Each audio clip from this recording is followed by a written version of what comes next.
I feel bad for the most famous, amazing woman in the world who fucking gets booed at the Super Bowl. Get out of here. I mean, Get out of here. Well, she's just like, I love her. I love her. She holds these, I mean, probably she holds the record in every stadium, the attendance record in the Superdome.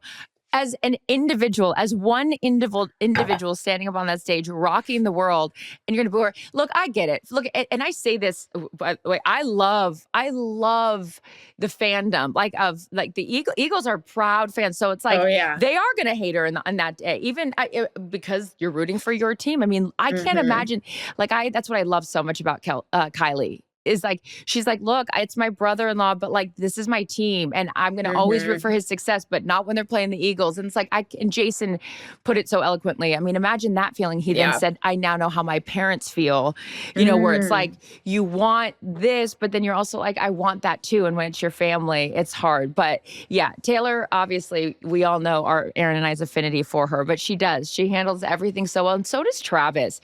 How many, you know, to answer all, I even said this to Julian and to Gronk, actually, we were sitting there. Travis was doing some doing press early on in the week. Yeah. And I looked at those boys and I was like, damn, he handles this, still beating. He handles this so well. Like that is not, I mean, imagine like you and I, like if people kept asking us over and over the same question, we'd be like, okay, we're good here.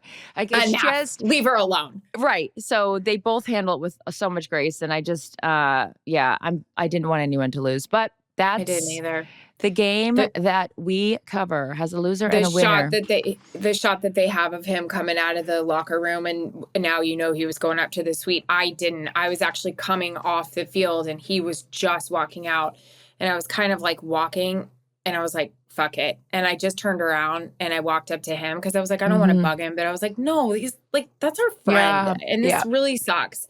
And I just walked up to him and he stopped. And I gave him a big hug and I was just like, I'm so sorry. I love you. I'm so sorry. And like, they're humans too. This just in, you know? And oh man. And then on the other side of that too, it's that I was so excited to have Saquon Barkley. We just had come on. We weren't even on the air yet. We hear in our ear, you know, we're coming on the air for the post-game show in 30 seconds. And so you're like, okay, we're going to get guys' big picture thoughts, reaction to this game.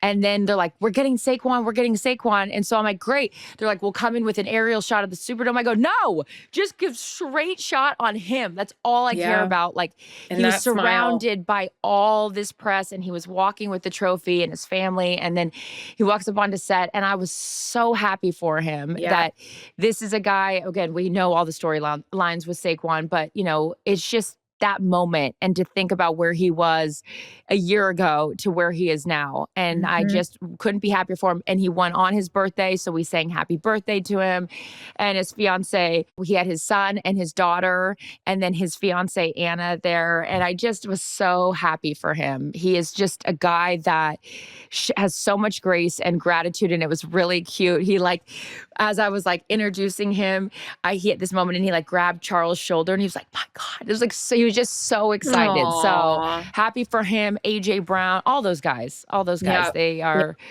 good dudes. And I love the D line. I love that offensive line. Can we talk about that defense? Okay. Holy shit. So crazy moment. We are walking out of the stadium and so it's after post game. So it's the stadium's not cleared out, but it's, starting to thin out. Most of the crowd's left. Some people are here, some people are there in terms of players and their, locker room celebration, all that kind of stuff. And Schrags goes, Coach? And Vic Fangio turns around. For anyone that doesn't know, Vic Fangio is the defensive coordinator for the Philadelphia Eagles. And that performance and that game plan was from the beginning, just those guys that front, all three phases of that defense was next level. Some of those hits Patrick took, I don't know how he got back up. The one with Jalen Carter, the one right away where he was sacked on his shoulder, it was like, holy shit. I know. It was just a whole nother level. And, those guys afterwards, Patrick Mahomes showing such grace. And he's just such a class act, answering every question, sitting at the podium for 12 minutes. I can only imagine how it feels in that moment to have grace and doing it anyways, so Vic Fangio's walking out of the stadium, and here's a guy, his first coaching position was back in, mid 80s. And now it's 2025 and he wins his first Super Bowl.